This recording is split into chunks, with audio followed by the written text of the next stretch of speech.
Well, for a very long time, I didn't know something was off. I thought I was just getting older. And for several years, my hearing was declining, but I didn't think anything of it. It happens to everyone. You know, and I'm like, when it gets bad enough, I'll go get some hearing aids. That was my thought process. It turns out it wasn't just age-related. The ENT that I was seeing decided, well, in case it's just a short-term thing or nerve damage, we're gonna put you on 2 weeks of steroids. But in the meantime, I want you to go get an MRI. When we got there, he told us the news that it was a brain tumor, and based on the MRI, it was the benign type, the acoustic neuroma. Hi.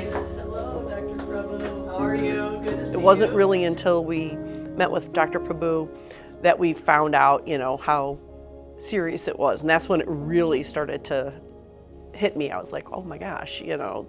Vestibular schwannomas, which the late term is acoustic neuromas, they're benign tumors that arise from the 8th cranial nerve, which is the nerve that goes into your ears and also supplies the balance structures in the head. In his case, due to the size of the tumor and the compression of the cerebellum and the adjacent brainstem, I felt that surgery would be the safest and best option for him.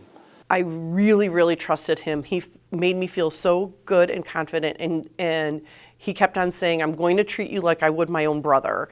And we also did a phone meeting with Dr. Kircher, who is on the same team for things like this. They all wanted to make sure we touched base and everyone knew what was going on.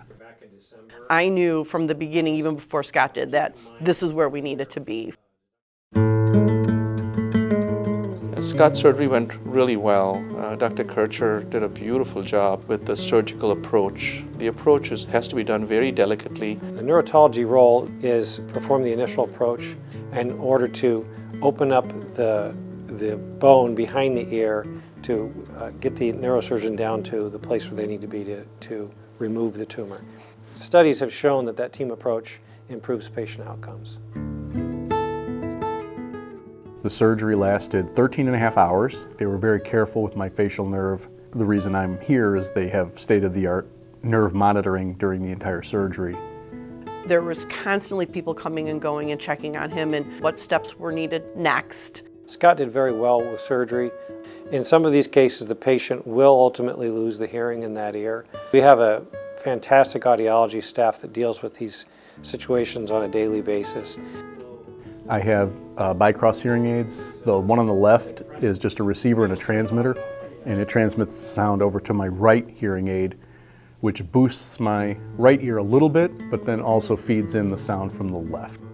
Scott's doing beautifully now. I see him in clinic for follow-up. His imaging studies have looked very good, and he himself is feeling well and looking forward to many other adventures with his lovely wife.